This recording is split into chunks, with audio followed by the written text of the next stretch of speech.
Energy and ambition are labels that many young people prefer to go by. The growing complexity of youth transitions, work types, and the changes in the labor markets, however, are challenges facing governments across Africa, including Kenya. Did you know that 78% of Kenya's population is aged below 35 years? And that between 500 and 800,000 youth enter the labor market annually? 87% of these jobs are found in the informal sector. However, the World Bank has recorded 26% youth unemployment rate in recent years. A study that I'm sure you probably have heard of, which say that over 35% of Kenyans, young Kenyans aged 18 to 30, were willing to give a bribe or receive a bribe. 50% thought that corruption was profitable as long as you're not caught. That is a catastrophic illustration of moral decay. And it's because we've done everything else. So you have all these well-educated people who have no moral core in them. Kenya can harness this demographic dividend and shift balance of the labor market. To realize this opportunity, there is need to reduce vulnerabilities to drugs, crime, and despondency, and to increase positive youth development. Various stakeholders such as Talanta Mtaani Consortium and technical, vocational education and training institutions are championing efforts to promote access to lifelong learning and strengthen livelihoods for the vulnerable youth.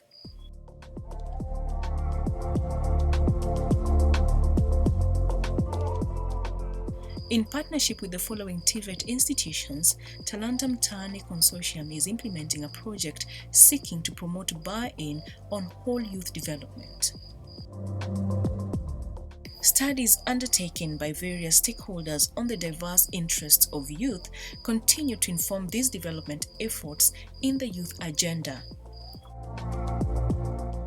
The studies confirm that the main challenge for the youth is unemployment, with the most disadvantaged being female youth, youth from poor families, young people living in arid counties and western region, and those who are not members of any community social group.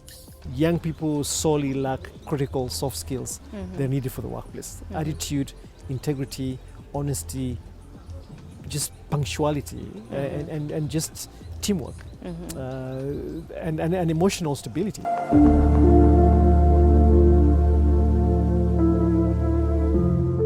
This disconnect indicates a weak practice in developing all-rounded youth in technical training programming, systems and practice, diminishing the opportunity for employment for more than 500,000 youths entering the job market in Kenya every year. Are we speaking with tertiary vocational education providers? What about universities? Because again, that's where we have a lot of issues with young, maladjusted people who are extremely smart but are destined to fail as citizens, as parents. A study by the Africa Population and Health Research Center reveals that legislative and policy frameworks give adequate prominence to holistic youth development. However, systemic reforms are largely underdeveloped and curriculum remains dominated by technical skills that inhibit the supply of holistic skills. Vocational training centers, which are at the lower level or the lower level, are more accessible to most youth, and especially in the rural areas. But they are less equipped.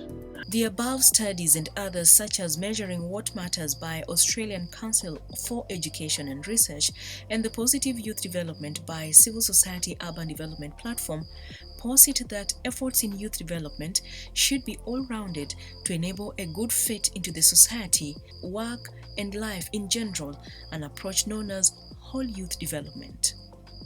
It is premised on the notion that for youth to be productive and improve their well-being, they should develop holistically.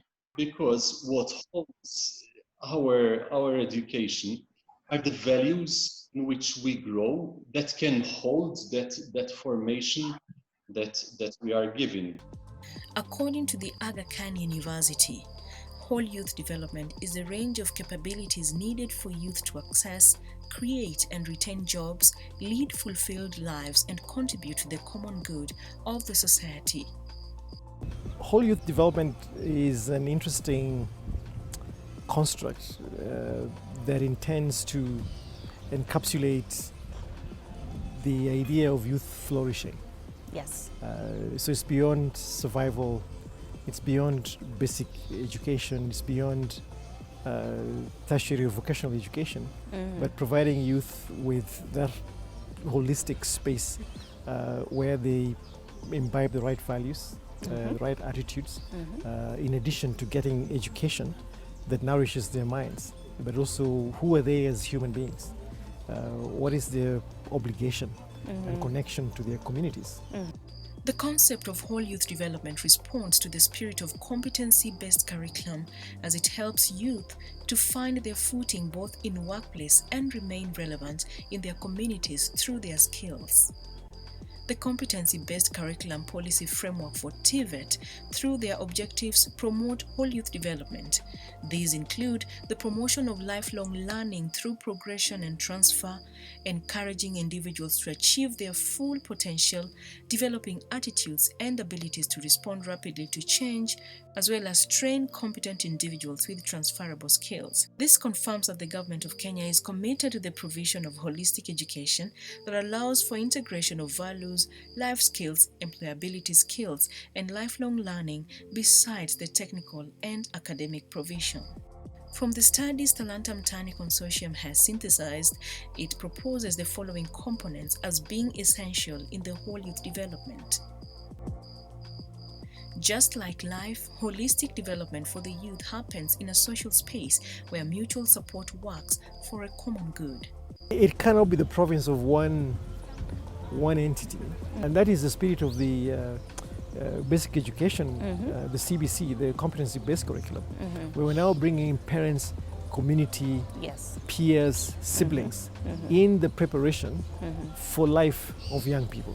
I want to urge other parents and also challenge them to let their children do what they love the most and embrace vocational training. Some young people whom we trained and we challenged them to address issues of values have thrived.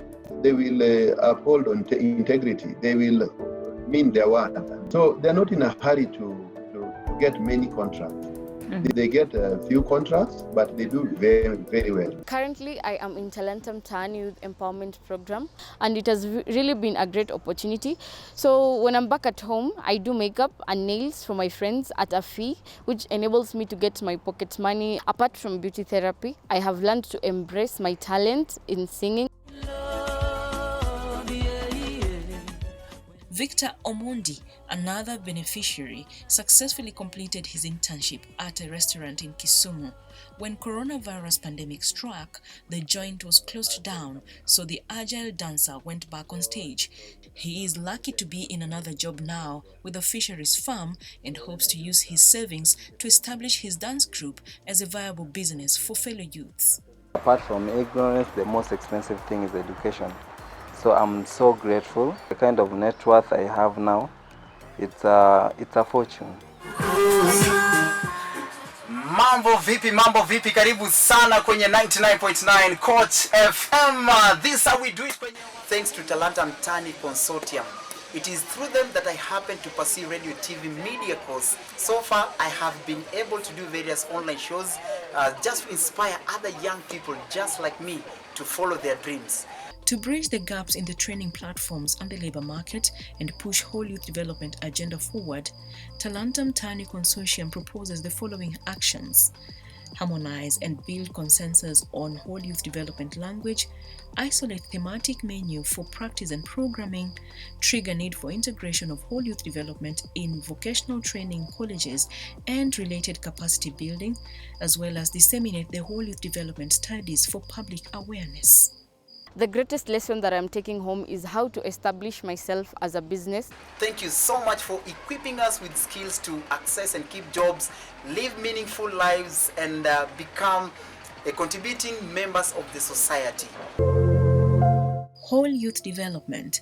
building all-rounded, resilient, and youth-ready for life, work, and society.